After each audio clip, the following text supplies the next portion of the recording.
Welcome back to the Blue Review, the Big CY, Clinton Yates, Greg Bergman. The Blue Review is presented by Los Angeles International Airport, where changes are arriving daily to help reduce traffic, save travelers time, and transform the travel experience.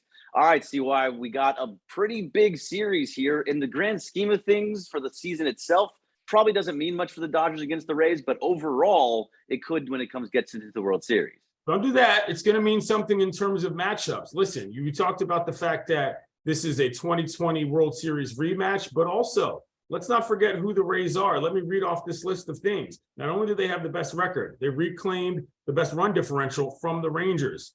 They've had more home runs, they have more stolen bases, and their starters have the best ERA in the MLB as well. This is a very good team. It's going to mean something, not just in terms of the record, but in terms of how good are you, Los Angeles Dodgers. Let's see what you've got against a team that has not only been hot early in the season, but has proven it in the last couple of years in terms of who they were. Now, Tyler Glasnow is coming back. It's his first start, coming off the IL. So you might have a shot to get a guy, in his first time back. But I mean, in the grand scheme, first of all the games count the same. We say that all the time, but this is a worthy opponent.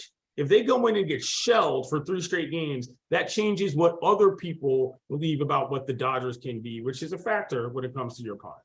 So yes and no. I think it would make a difference, but then you have to look at kind of what the pitching looks like for the Dodgers this weekend. It's Noah Syndergaard tonight, which they could easily get a hold of him because that's happened plenty of times this season. Kershaw is coming off of his bereavement list to go to pitch on Saturday, and he's been a little bit shaky. And Dave Roberts even said that his body is not feeling all that great. He's having body fatigue. And so he hasn't had the best of outings his last 2 outings.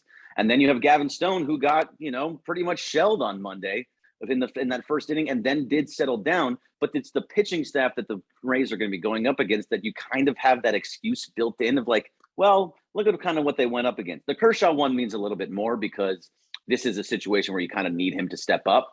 But otherwise, they're in a good spot either way. I mean, there's built-in excuses for if something goes wrong, but I would still love to see them compete in this. I don't like built-in excuses. They're there. Of course, okay? So, yeah, sure, we can build in the excuses, but that's kind of the whole thing. You could have built in the excuses against Atlanta. You didn't have to. This is a situation where I feel like if you're a veteran on this team, particularly a team that remembers winning a World Series in 2020, I believe that the Dodgers record at the Trop is only 500 overall. So again, testing yourself against the best, even as a lineup, staff situation aside, I think is important. That said, 2020, remember that year? That feels like it was 25 moons ago, whatever moons are, you know what I mean? Like that feels so far in the past in terms of where we were as baseball people. What are your memories from that offseason, particularly against the Rays? I mean, it was an amazing series, especially for the Dodgers. You know what I remember the most? I remember that Mookie Betts was just an absolute stud the entire time. How great he played, and really on the base path. There was a lot of things that he did on the base paths that was really very well, where you're like, this is the guy. Right. This, not only does he have power, not only is he great defensively, but he has that brain to be able to move from first to third, know when to go home. Everything that he did, it always made a huge difference of everything. The other thing I remember is a Rays thing, and it was Brett Phillips really screwing over the Dodgers. And he's like running around and going all crazy. The one win that they got was because of that Brett Phillips play that just got DFA'd by the Angels, by the way. I also remember that they did not want to throw Blake Snell past 6 innings, which was an interesting decision. But it was a great decision. Thank you, Austin Barnes. what I called it at the time, you know how in defense in football, they always say guys are throwing exotic blitzes? Mookie's got exotic base running. His does things that you don't think about, and it throws you off of your game. That was in full form in that series and in that playoffs in general. It worked out great for the Dodgers. So hopefully some of the Blue fans can have some good memories from Tropicana Field, but I think this series is going to be a tough one for the reasons we just named. Absolutely. And really, you were talking about how the Rays are one of the best teams, or have the best, most home runs in all of baseball.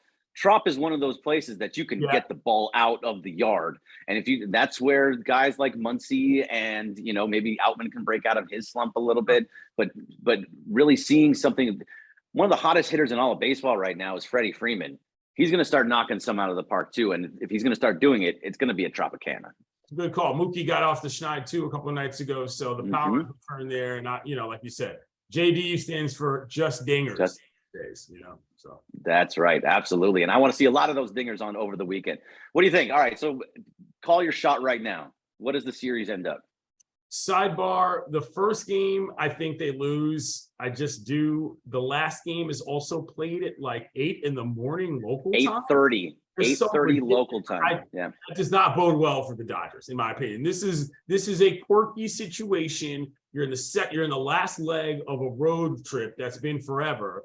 And you've got a weird getaway day game. This is, like I said before, I think the Dodgers lose 2 out of 3 here, not because I necessarily think they're some worse team. I just think they're in built-in excuse, a different position. I'm going to say also 2 out of 3. I'm going to say the Dodgers win 2 out of 3. They win the Kershaw start. And then because of the weird 8:30 a.m. thing where they got going on, that they somehow take that one with Gavin Stone. He does really well. The other thing that's happening in that game, it's on NBC. And James Outman is going to be mic'd up. How are you with the mic'd up stuff with the players now? It's been a little bit longer now. It wasn't. Yeah. At first I liked it. I'm kind of not all in it anymore. Here's the thing. I'm not one of these people that will just object to something in theory of what I think it's going to be like. I've got to see it. And if it works, it works. If it doesn't, that's fine. I haven't seen a whole ton of interactions that make me think I need a lot more of that. I'd probably honestly rather have a base coach mic'd up than I would a player, because that way you at least have somebody who isn't like you're not actively splitting somebody's attention on a live ball. Of course, you are certainly to some extent with a coach, but I also feel like, I don't know, I feel like it puts a little bit too much pressure on players in that scenario that I don't necessarily need. Like, it's great. I just as soon have the field mic'd as I would have the players mic'd in that situation, so you can hear what they're actually saying versus what they're communicating with somebody in a booth who's not in the game. You know what I mean? There's multiple ways to do that. I'm fine with how it does now. Mookie Betts, back before he was a Dodger, is a great example of this. If you ever want to go look it up, he's in spring training in right field with the Red Sox. The ball gets hit over his head and he says, "I'm not getting to that one, boys." While he's in. It's funny, but like, we haven't gotten that many moments like that. So to me, it's kind of hit or miss. Is probably the way I put it. Yeah. And I feel the same way. Like, I think it really works in spring training because they're just kind of looser and all that kind of stuff. When you're in the midst of a really tough game, I just don't really need it anymore like I thought that I was going to. I like the idea. I like that baseball's trying to be different and get you more interactive with the players. But I think I'm in agreement with you. I would rather hear the base coaches. I would rather hear Dave Roberts and how he's talking to the guys. I don't technically need them anymore. Right. Maybe inside the dugout, but not when they're on the field. Totally. Yeah. Totally. Yeah.